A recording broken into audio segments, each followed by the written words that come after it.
You are now about to witness the strength of street knowledge. And it's shoulder day.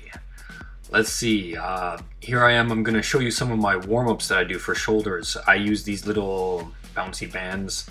I love them nowadays. I know originally I thought they were kind of wimpy and stuff, but either I'm getting wimpy or these things are getting cooler. What I want you to do if you're really interested in this is rewind it a couple times and see the exercise that I go through with these rubber bands. These flex bands are awesome. You can do a whole bunch of things with them. A lot of it is rotator cuff, internal shoulder work, and internal shoulder warm-up stuff. So here I'm only doing it for about a minute, but actually I do this for 10 minutes prior to every shoulder workout, and at least 5 minutes before my chest workout and 5 minutes before my back workout. So anytime I'm doing upper body, I'm doing some of these exercises here, some of these warm-ups. Alright, let's look at some of the planes of motion here for the shoulder. First, we got the front deltoid here. That's at the top end. I'm squeezing it there, right? That's used for pressing and raising the arm in front of you. You can see that front deltoid pushing out a little bit. The next one is going to be the medial deltoid, the middle head of the delt there, and that's for the side delt there, right? That's for raising your arm laterally alongside of your body, okay? Then we've got the rear delt. Mine is really tiny, but I'm still trying. You use that for bringing the arm back straight across there, okay? So you can see it popping out there. And to round out the shoulders here, we've got the traps way up top. Those traps are used for shrugging, for lifting up the whole shoulder girdle. Alright, my first exercise here is the dumbbell military press. I've got an inclined bench here that I've jacked up so that it's basically straight vertical. You can see the front deltoids. This is the front delts that is working, it's pushing up there. You also notice that I don't break 90 that much when my arms come down. I like to keep the tension straight on that front delt, and this is what works for me. I can slow the tempo up, I can speed it up, doesn't really matter, but as long as I'm contracting at that top end. The next exercise I've got here is also for the front delts. This is a front lateral raise. Basically what you're doing here is taking a dumbbell or just a plate or any type of weight, and you're lifting it in front of you. You'll see at the top end I give a little squeeze. Now some people really shrug it up there, some people pinch it up there, but I find if I do too much of that, I'm gonna get something funky going on in my neck. I get the nerves all tweaking on me and stuff, right? So instead what I do is I just bring it up, squeeze, down, up, squeeze, and up and squeeze. So it's got a nice contraction for me. I think this works really well for my front delts.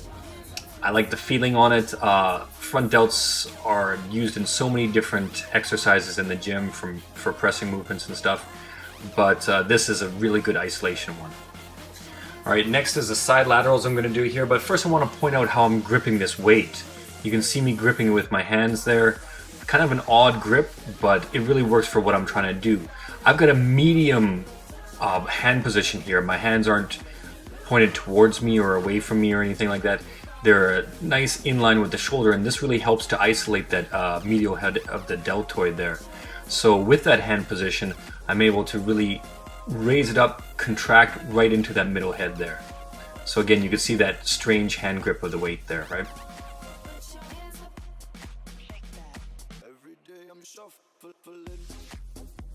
Moving on, this is for the rear delts. A lot of gyms have these pec decks, different variations of them. You can see as I bring it back, it contracts, and I don't have great rear delts, but you can see them contracting there. You can see the shoulder blade moving in a little bit, but hopefully it's focusing more there on bringing that little bump out, bringing that rear deltoid, making it pop, right?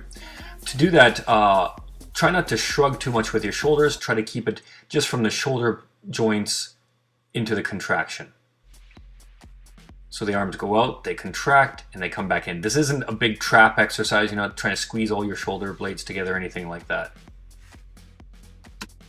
This next exercise is one I've started doing to round out my rear delts. Basically, it's a bent over row, but because I'm using dumbbells and doing the tempo that I'm doing, I find it focuses on my rear delts a lot more. So I'm really trying to target that area. I get a nice squeeze at the top end, and this just finishes off the rear delts for me.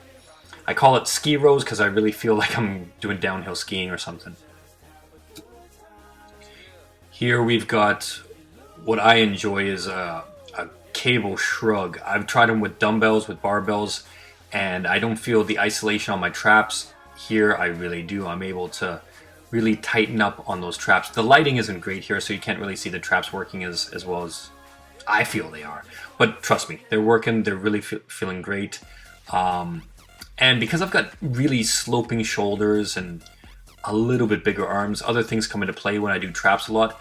So I really try to isolate this out, stretch it out, and make sure that just the traps are pulling that up. There we go, we've got the traps working it, right?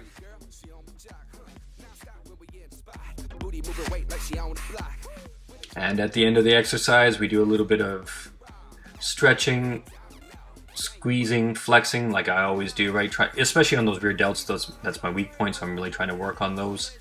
I hope some of these exercises gave you guys some ideas for what to do with shoulders. This is Ed with Soul Lifts.